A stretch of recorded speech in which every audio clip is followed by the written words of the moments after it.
Hello everyone, कैसे हैं आप। उम्मीद करता हूँ आप बहुत अच्छे होंगे।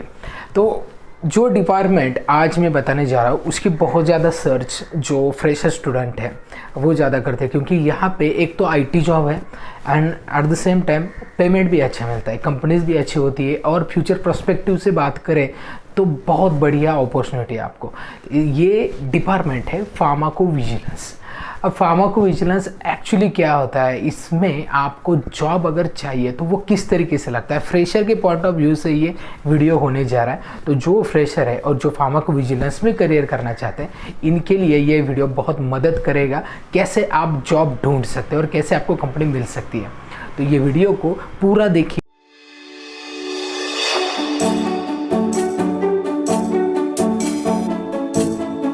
सबसे पहले मैं आपको बता दूं, अगर आप फार्माकोविजिलेंस इस डोमेन में ही जॉब करना चाहते हो और वो ढूंढ रहे हैं तो मैं आपको बता दूं कि बहुत सारे लोग इसमें करियर अच्छा कर रहे हैं, अच्छा पेमेंट पा रहे हैं, अच्छी कंपनी मिल गई। इसके लिए आप बिल्कुल मत जाइए। हर एक की एक अलग क्वालिटीज़ होती है, हर एक की लर्निंग प्रोसेस अलग होती है और इस डोमेन का नॉलेज जिसको अच्छा है वो यहाँ पे अच्छी ग्रोथ करता है। इसके लिए सबसे पहले फार्माकोविजिलेंस रिलेटेड जितनी नॉलेज है वो पूरी ले लीजिए। आगे मैं इसके बारे में और भी बताऊँगा, लेकिन पहले किसी का सुन के इस डोमेन में बिल्कुल मत चाहिए, ठीक है। अगर आपका इंटरेस्ट है तभी जाइए। अब नेक्स्ट है, आपको इसके अकॉर्डिंगली स्किल्स डेवलप करने पड़ेंगे। स्किल्स डेवलप मतलब जो आपका रीजनिंग स्किल है ना वो बहुत इंपॉर्टेंट है, क्योंकि कोई भी केस यहाँ पे अगर आती है एडवर्स इवेंट की तो यहाँ पे एक डिपार्टमेंट है सिग्नल डिटेक्शन, मतलब सिग्नल डिटेक्ट करना कि एक्चुअली कोई मेडिसिन लेने के बाद साइड इफेक्ट हुआ है तो पेशेंट को साइड इफेक्ट ये पर्टिकुलरली इस मेडिसिन की वजह से हुआ है या कोई इंट्रैक्शन है या फिर कोई एज फैक्टर है या कोई प्रिलिमिनरी हिस्ट्री है इसकी वजह से हुआ है।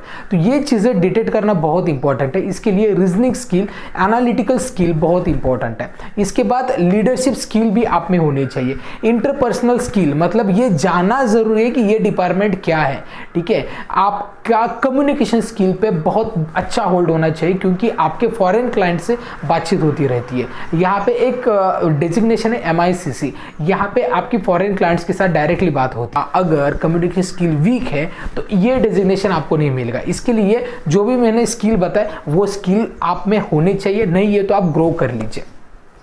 अब आप ग्रेजुएशन कंप्लीट हो चुका या फिर पोस्ट ग्रेजुएशन कंप्लीट हो चुका, अब आप फार्माकोविजिलेंस के लिए अप्लाई कर रहे हैं। तो पहले आपको क्या करना है, जब आप फाइनल ईयर में होते हैं ना तभी आप naukri.com, shine.com, indeed.com, monster.com जो भी जॉब प्रोवाइडिंग साइट्स है ना वहाँ पे रजिस्टर कर लीजिए।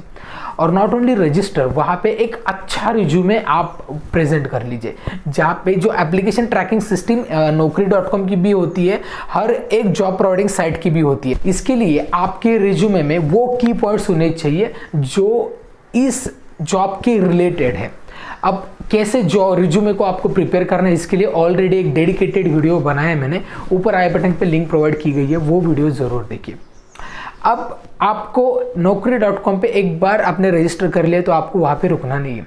हफ्ते में एक बार जाके उस रिज्यूमे में कुछ ना कुछ चेंजेस करना है, आपके प्रोफाइल में कुछ ना कुछ चेंजेस करने और अपडेट करना है, जिससे उस सिस्टम को लगे कि आप सर्च कर रहे हैं ज़्यादा से ज़्यादा job, so that they will offer you most of the jobs. Okay, बहुत सारी प्रोफाइल डेड होती है, अगर आप कंटिन्यूसली 2, 3, 4 महीने देखते ही नहीं उसको तो वो प्रोफाइल डेड हो जाती है। अब आपको जॉब एप्लीकेशन नहीं आएंगे, इसके लिए कंटिन्यूसली अपडेट करते रहिए। ये एक सबसे बढ़िया तरीका है। इसके बाद दूसरा तरीका है लिंक्डइन, क्योंकि कंपनीज के HR वहीं पे होते हैं। अब कंपनीज के HR को ढूंढना कैसे, डायरेक्टली आपको सर्च करना है फार्माकोविजिलेंस हो या फिर HR pharmacovigilance job vacancy, pharmacovigilance job या फिर टैलेंट एक्विजिशन फार्माकोविजिलेंस, या फिर कोई भी कंपनी है, मान लीजिए ये क्लिनिकल रिसर्च ऑर्गेनाइजेशन है जैसे पैराक्सेल है, इक्विशी है, ये आप वहाँ पे सर्च कर सकते हैं, या फिर कोवेंस भी है, या फिर हेल्थ केयर IT TCS है, एक्सेंचर है, कॉग्निजेंट है, इसकी सर्च कर सकते हैं, कॉग्निजेंट फार्माकोविजिलेंस जॉब। बस यही पे सर्च करेंगे तो आपको जॉब मिल जाएगा, मतलब जो लोगों ने इसके रिलेटेड पोस्ट की है वो पोस्ट मिल जाएगी और अकॉर्डिंगली आप वहाँ पे अप्लाई कर सकते हैं। इसके लिए सबसे ज़्यादा से ज़्यादा जितने HR हो उनसे कनेक्ट रहे। देखिए, एक ये भी कोशिश कीजिए कि उनका कॉन्टैक्ट नंबर मिलता है, क्योंकि एक बार कॉन्टैक्ट नंबर मिल गया डायरेक्टली आप कॉल करके भी पूछ सकते हैं। लेकिन एक बात ध्यान में रखिए, सैटरडे संडे बिल्कुल भी किसी कंपनीज के रिलेटेड किसी HR को वगैरह कॉल मत कीजिए, because that is not a working time. Okay, official work time जो रहता है ना 10 से 5, उसी के बीच में कीजिए, बैड इंप्रेशन होता है आपका। इसके बाद नेक्स्ट है, जैसे कि मैंने पहले बताया कि लर्निंग सीखनी है। फार्माकोविजिलेंस में एक्चुअली क्या होता है, अब फार्माकोविजिलेंस में डिपार्टमेंट तो अलग अलग होते हैं, जैसे कि individual case safety report ICSR, उसके बाद signal detection, aggregate reporting, PSUR, periodic safety update reports. तो अलग अलग डिपार्टमेंट है, उसके अकॉर्डिंगली आपके जॉब वेरी होते रहते हैं। लेकिन फ्रेशर के लिए इंडिविजुअल केस सेफ्टी रिपोर्ट यही जॉब होता है।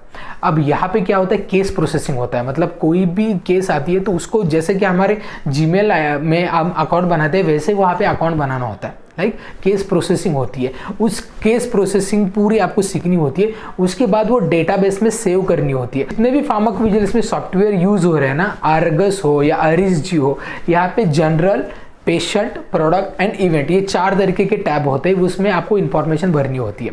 साथ में आपको नैरेटिव राइटिंग का भी स्किल होना चाहिए कि एक केस पूरी दी गई होती है, एक पेशेंट आएगा, उसकी जो उसको साइड इफेक्ट हो रहे हैं वो बताएगा, उसके अकॉर्डिंगली डॉक्टर रिपोर्ट करेंगे। तो डॉक्टर रिपोर्ट करते समय एक मतलब एक ऑर्डर से नहीं करते, कुछ भी सीक्वेंस होता है उसमें।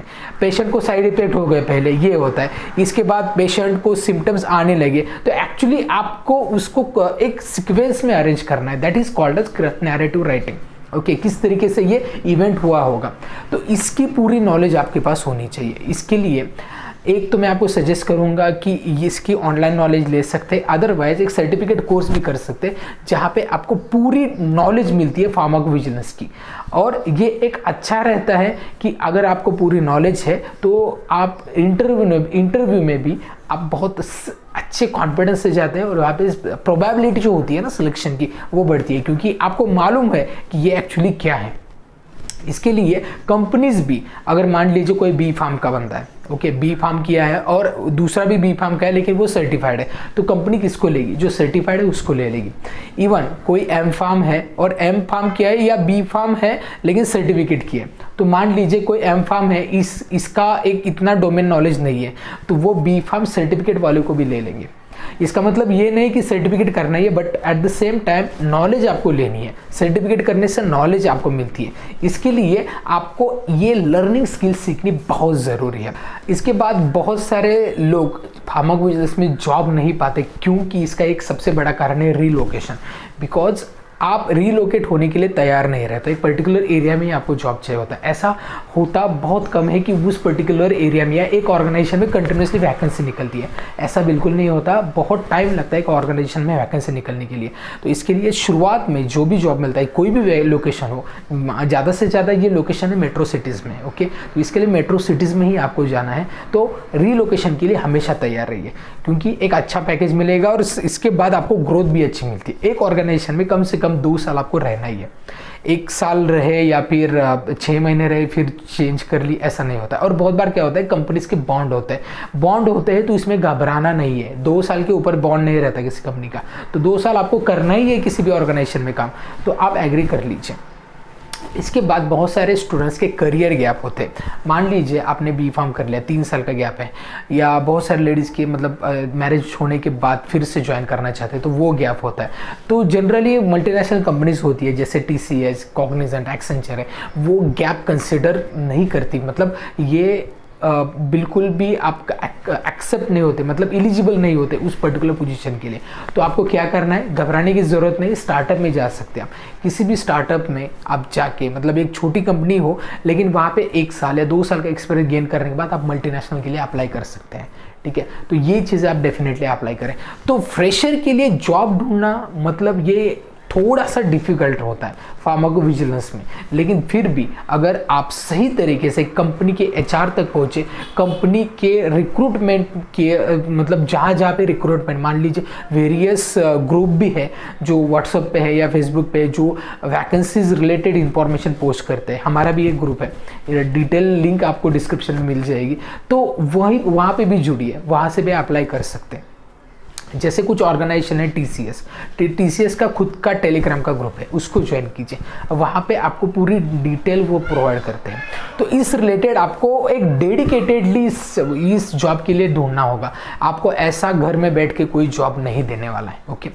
और सबसे इंपॉर्टेंट इसकी लर्निंग सीख लीजिए, एक्चुअली क्या होता है फार्माकोविजिलेंस में। अगर आप सीखना चाहते हो तो हमने भी इंडिया का सबसे most affordable pharmacovigilance course launch किया, जो बहुत ही अफोर्डेबल है। इस इतनी कम फीस में इंडिया में कोई भी इंस्टीट्यूट ये कोर्स प्रोवाइड नहीं करती। तो हम not only learning but also soft skill development as well as placement assist भी करते हैं।